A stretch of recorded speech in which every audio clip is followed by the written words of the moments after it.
চারিদিকে দোকান আর বাড়ি, আর মাঝখানে পরিত্যক্ত গোডাউন। সেই গোডাউনে হঠাৎই ধরল আগুন। আগুনের তীব্রতা দেখে আতঙ্ক ছড়িয়ে যায় এলাকা জুড়েও।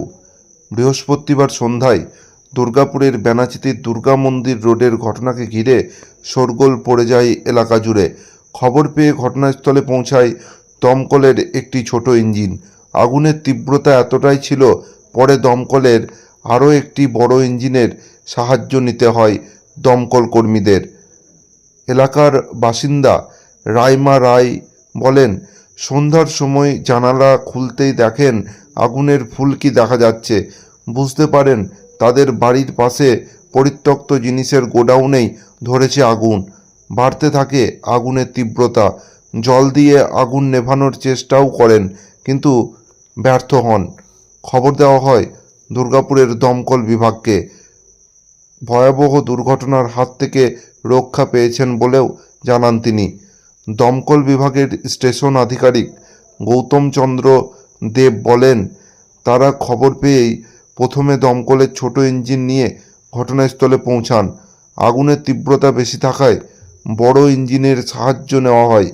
প্রায় 1 ঘন্টার প্রচেষ্টায় নিয়ন্ত্রণে আসে আগুন। হতাহতের কোনো খবর নেই। দুপুর থেকে দুপুর যখন ঘনিয়ে বিকেল হয়, সন্ধ্যা বিকেল মুহূর্ত থেকে হঠাৎ আগুন ধরে যায়। তো আমরা সবাই শুয়েছিলাম ঘরে। তো জানলা দিয়ে হঠাৎ আগুনের ফুলকি উঠতে থাকে যখন জোরে আগুনটা জ্বলে। তো তারপরে গিয়ে আমরা সবাই মিলে সেটাকে ঘর থেকে নেভানোর চেষ্টা করি এবং ফায়ার ব্রিগেডে খবর দেওয়া হয়। তো ফায়ার ব্রিগেডের একটা ইঞ্জিন এসেছিলেন, তো ওনারা এসে প্রচুর সাহায্য করে ওই আগুনটা পুরোপুরি নিভিয়ে দিয়েছেন। জায়গাটা কাদের বলতে আমাদের পাশের বাড়ি বাবলু রায়দের। তারা কিসের গোডাউন কিছু জানেন? গোডাউন বলতে এমনি স্টোরেজ রুম, ঘরের আসবাবপত্র বা যেগুলো ইউজ হয় না, আনইউজ জিনিসপত্র রাখার জন্য। বড় ঘটনার থেকে দুর্ঘটনা থেকে বেশি করে একদম। রাত্রেবেলায় হলে অফকোর্স সেটা খুবই খারাপ হতো, কারণ এতগুলো মানুষ তো পাওয়া যেত না। তখন আরও ব্যাপারটা স্প্রেড হতো, কারণ তখন মানুষ নিজস্ব কাজেও ব্যস্ত থাকে, ঘুম তখন থাকে। আপনার নাম? রাইমা নায়ক। এই জায়গাটার নাম কি?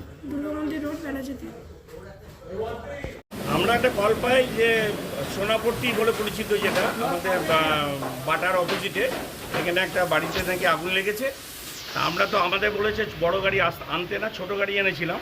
কিন্তু এসে দেখলাম চারিদিকে বাড়ির মাঝখানে একটা মোটামুটি 15 ফিট পথ আর 8 ফুটের একটা জায়গাতে দুনিয়ার জিনিসপত্র ফেলা থাকতো, যার ফলে সেই জায়গাটাতে যে কোনোভাবে আগুন লাগে। আমাদের একটা ইঞ্জিন পরে বড় এসে একটা জেট ব্যবহার করে আগুন নিয়ন্ত্রণে আসছে। কোনো রকম ইঞ্জর পিঞ্জর কিছু নেই, সেরকম কিছু এখনও জানা যায়নি। যা আমরা দেখছি জঘন্য কিছু জিনিসপত্র রয়েছে, তার থেকে আগুনটা লেগেছে। তো আশেপাশে যে ধরনের বাড়ি রয়েছে, সোনার দোকান দুনিয়ার, যদি এরকমভাবে দায়িত্ব তারা নিজেরা না নেয়, ভবিষ্যতে তো বিরাট ব্যাপার হয়ে যাবে। স্যার আপনার নামে রেখেছেন? Gautam Chandra Deb, station officer, Durgapur fire station.